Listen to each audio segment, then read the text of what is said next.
Are you calling me old, huh? What are you talking about? You're the same age as me, Robert. I don't need to hear this from you. But seriously, Susan's skin is so much firmer. Hard to believe you two are sisters. Well, Susan is 10 years younger than me, so of course, there's a difference. Plus, our facial features are different. Somehow, I feel like I drew the short straw. Drew the short straw with what? Why does my wife have to be the unattractive one? You sure have the guts to say that to your own wife? Lately, Robert, my husband, has taken to hurling such insults at me every time he comes home from work. He always had a joking tone before, but it got worse after my younger sister Susan, who we hadn't seen in a while, came to visit the other day. I am Margaret, 30 years old. My dad runs a small factory. We were never rich, but we weren't poor either, so we led a decent life. I got married 2 years ago and continued working. Robert was a salesman for one of our company's clients. He wasn't exactly what you call an elite, but he seemed kind. I thought I could have a simple, peaceful life with him. Not being one for the limelight, I always believed that a quiet life without any drama was the ultimate happiness. My sister Susan is 10 years younger than me and was still in the 11th grade when I got married. Our family is from Dallas, but after graduating high school, Susan moved to Boston for college and was living alone there. Although Robert and I occasionally visited my parents, 2 years passed without seeing Susan. And then, after a long time, Susan came to visit us. She had grown into a beautiful, sophisticated young woman, perhaps influenced by Boston, and seemed quite flashy. Man, it must be nice to be in a salaried family. Susan didn't like the factory. To her, our dad, who always wore his work clothes and worked from early morning till late at night, seemed poor. She often said she wished she had been born into a regular salaried family.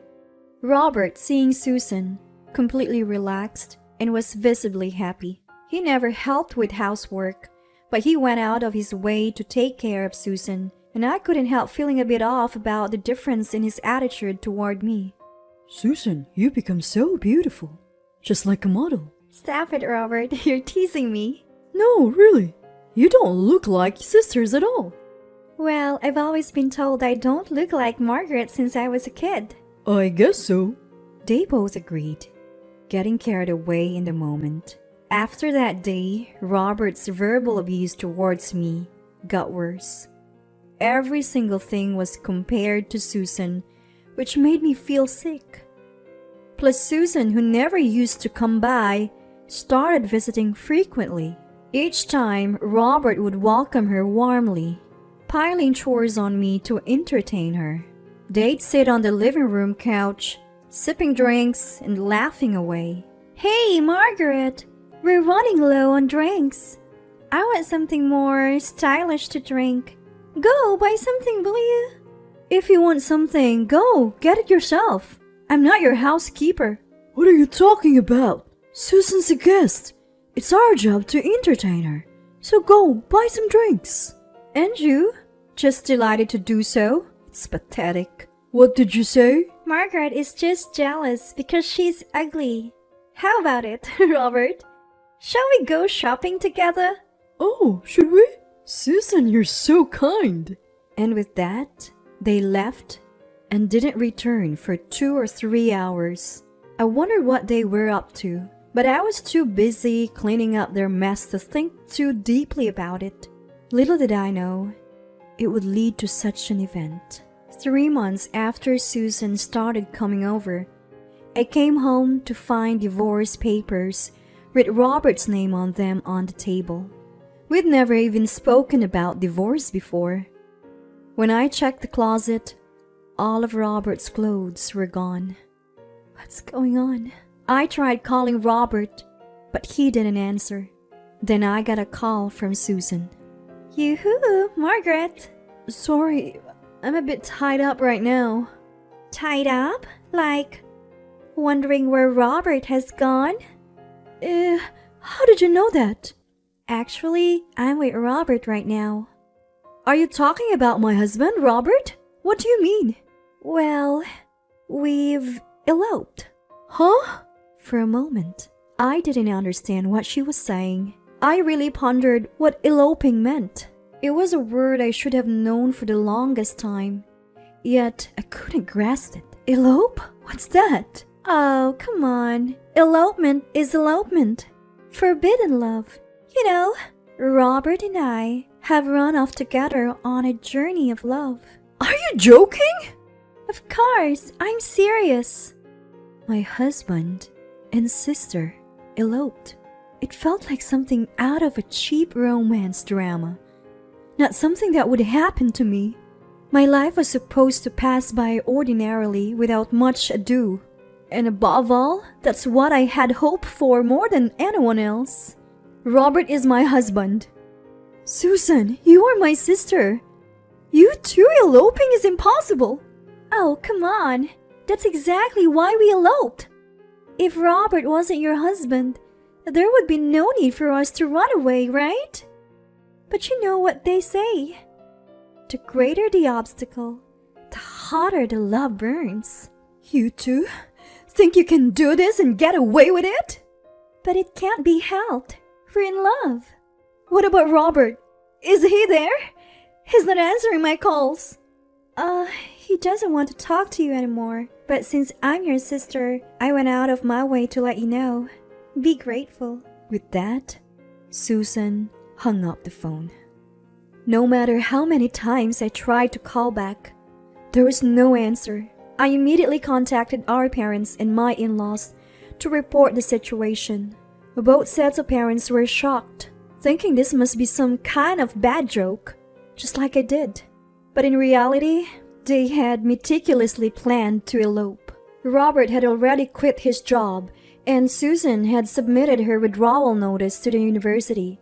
Furthermore, Susan had withdrawn all the money from our parents' accounts and even took all the cash that was left at home. It might have been possible to find out where they were by hiring a private investigator. Paul, my father-in-law, offered to cover all the costs to find them and have a talk, but I refused. It was Paul's right to search for them and talk, and the in-laws could do as they pleased, but I never wanted to see Robert's or Susan's face again. I'm truly sorry. What Robert did is unforgivable. Paul apologized, bowing deeply to the floor. My dad looked downcast, and both my mom and mother-in-law were in tears. However, the situation was even worse because it involved my sister. Since it was our own family member, it was impossible to comprehend what our parents were feeling. Robert had fled after borrowing money from colleagues and friends, who then came to me asking what happened or even came to our house demanding repayment. Every time, I had to explain the situation or apologize, and it left me completely exhausted. Pity was evident in the eyes of Robert's friends, making me feel utterly miserable. Seeing their faces, I thought I couldn't possibly share this embarrassing story with my own friends. My own husband and sister having an affair. What a foolish story this turned out to be. I must have been a fool not to realize until it got to this point.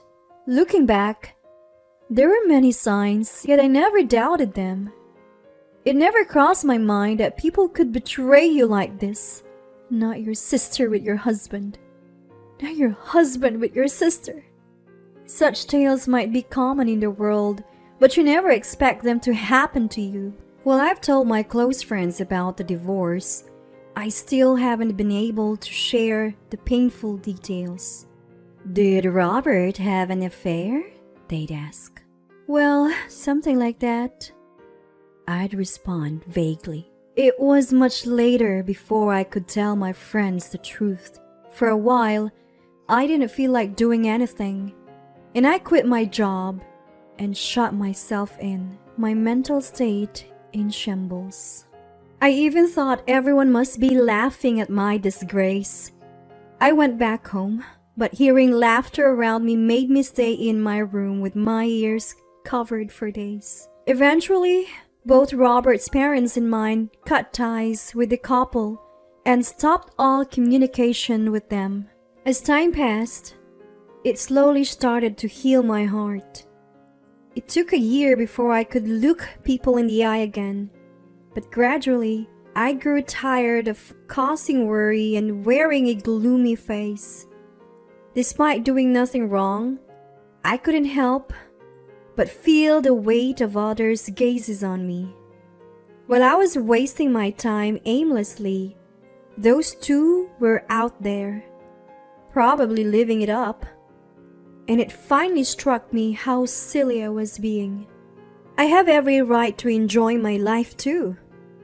With that realization, I could finally lift my head and walk proudly again. I'm okay now. Really sorry for worrying you. Both my dad and mom seemed relieved by my words. Looking back, they probably had it much harder than I did. Yet, I worried them so much. After that, I started helping out at my dad's factory. Working there, I could forget the unpleasantness and time seemed to fly by. The memories of those two would occasionally cross my mind, but mostly I was able to leave without recalling them. And so, 20 years passed, and I had nearly forgotten all about them. Dad fell ill and passed away 3 years ago. Out of consideration for me, perhaps he never mentioned Susan's name to the end. But he had such a peaceful look on his face when he passed. It looked to me like he was smiling. I believe he was satisfied with his life, and Mom said the same. Margaret, I think Dad had a fulfilling life because of you, she said. I couldn't stop my tears at her words. It's been 3 years since Dad died, and I'm still running the factory, living fulfilling days. Out of the blue, Robert reached out to me, shattering the quiet.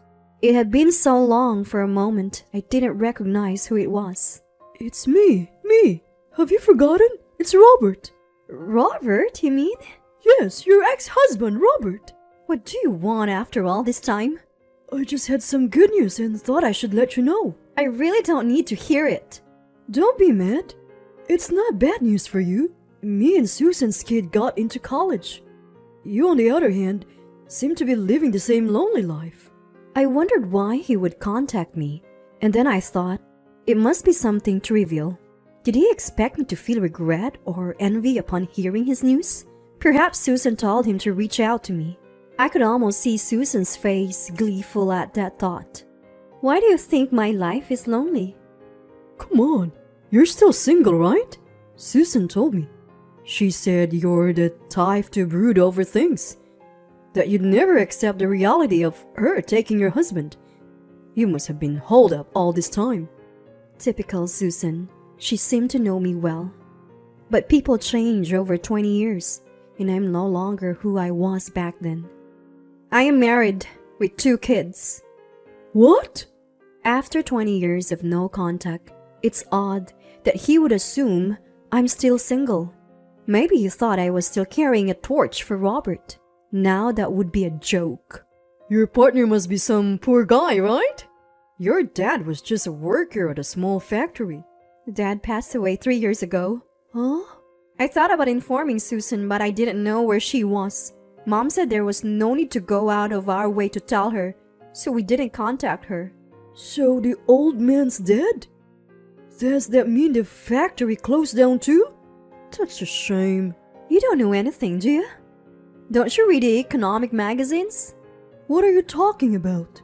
My dad's factory specialized in making precision electronic parts, and there was an engineer who fell in love with the precision components my dad produced.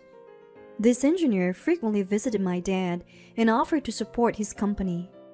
Together, they achieved success in developing new parts. Their precision became widely recognized. and my dad's expertise started to garner both domestic and international acclaim. Before he knew it, the factory had become famous. It's often featured in economic magazines. I don't know, nor do I care to know what kind of life Robert and Susan are leading, but they seem to be out of the loop when it comes to current affairs. My dad's factory has expanded to a second one now, and it's making over $100 million a year. Really? Seriously? We all work hard for it, so we didn't have the time to reminisce about you guys. Your kid got into college? I couldn't care less. Did you think I had a family here to share such joys with? That's... Still the optimist, I see. Robert fell silent at my words. Perhaps he thought time would have forgiven everything. And to come to me with such news, I can't fathom he's in his right mind. I am relieved all over again that I divorced such a man. That's why I have my happiness now.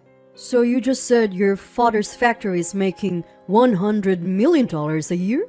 And what of it? Well, Susan's his daughter. She has a right to her inheritance. Hand it over. There's no such thing. You plan to keep it all to yourself, huh? But I won't let you. We have something called forced heirship right here. Even if that were true, Susan's claim could be offset by the money she took with her. Besides, at the time of his death, my dad didn't have any assets. I said it was my dad's factory, but he was nothing more than an employee. What do you mean? The factory almost went under because of the money Susan took. No matter how much we struggled, the debt just grew, and when we were at our wits' end, the man who offered to help bought the factory from Dad. That's how we managed to settle the debts. In truth, my dad, who was originally a technician, had also wanted to focus more on that than on management. The buyer was young and had just started his own business, but he was enthusiastic and honest, and he valued my dad's skills highly. That must have communicated to my dad. So the sale went through. The factory continued to employ all its workers without fail, and Dad could dedicate himself to developing parts which truly made him happy. What a foolish thing to do! What we do is none of your business. There's no need for you to comment on it. So in the end, the factory was just taken over. What are you doing there? Working as a part-time lady? Tough luck. The man who bought the factory is my current husband. Huh? Yes, I was drawn to the sincere personality of Timothy, the husband who had been coming to see Dad. My parents felt the same way, so when it came to me marrying Timothy, they both cried tears of joy. When we informed Robert's parents about our remarriage, they were genuinely happy for us. That was the last time. I haven't been in contact with them since. I stopped reaching out because I think it's painful for them to be reminded of what Robert did when they see me. Your husband? What about him? Did you deceive a man and steal a factory from your father? Really? You can only come up with such low-quality ideas. I don't even feel like talking about this anymore. Just wait. My son got into college. And not just any college, but a prestigious private university. He'll be your nephew. So what? Well, I mean, give us a celebration gift. The cost for college, all in all, is $30,000. Are you stupid? Why would you think I would pay that money? Because your husband is making a profit. So it wouldn't hurt to give that much for your nephew's celebration, right? Is that why you contacted me? All this talk about property and whatnot? Is it all about the money? When I asked that, Robert's voice seemed to crack. Maybe he was a bit flustered. Seems like I hit the mark. After 20 years to come asking for money from an ex-wife you abandoned, what kind of nerve? Sure, that child is my nephew. But considering what happened, doesn't a 50-year-old man understand he's not in a position to demand anything? I feel deeply ashamed that I was married to such a man. Actually, the company I work for is about to go under, and I'm on the list to be laid off. If things stay this way, I won't be able to pay for my son's college fees. So help me out. He's your beloved nephew, isn't it? I don't know this child you're speaking of, nor do I have any obligation to celebrate. You've done enough to ensure that. Don't you understand? It was a long time ago. Can't you just let bygones be bygones? With that, Robert started crying over the phone, using tears to persuade me. My heart only grows colder. Does he think crying will get him forgiveness? I don't have the slightest belief that there will be a day when I can laugh and meet with them. Don't expect a day to come when I let this go ever. So you don't know about Dad and Mom? I tried contacting them, but I couldn't get through. And when I went to their house, it was on the market. They haven't, have they? I don't know, or rather, you haven't contacted them once in these 20 years? I didn't have any business with them. So now you're in trouble, and that's why you're contacting me? I have no other choice. Do you know where they are? If you know, tell me. They are my parents. Actually, both of them are now living in a paid nursing home, having sold their house for the money. I haven't seen them for a long time, but I recently received a postcard letting me know. I think we won't meet again. Now I just hope they live peaceful days. If Robert were truly concerned about his parents' well-being, that would be one thing. But for someone who's only looking for their whereabouts to ask for money, why should I bother telling him? I truly don't know. I haven't been in touch since then either. So I'm going to hang up now. I can't be of help to you, or more like, I don't want to be. I have no intention of getting involved, no matter what happens. Don't forget that. How could you? After that, there were a few more calls, but I blocked them. Then it seems Susan reached out to Mom. Hey, Mom, please, I need help.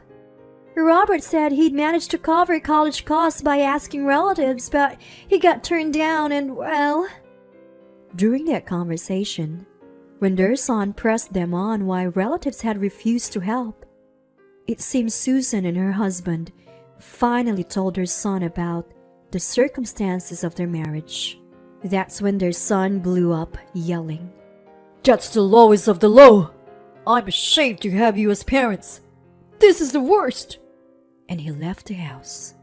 Robert was fired from his job and couldn't find another, was kicked out of his apartment for not paying rent, and is now forced to live a hard life in a dingy, cheap apartment in an alley without sunlight. He's working part-time jobs from morning till night, but it's not enough to catch up with his debts. It seems Susan was crying on the other end of the phone, begging for help. What goes around comes around. A perfect example. Happiness built on the misfortune of others can easily crumble. You should chew on that thought for the rest of your life, Mom said before hanging up the phone.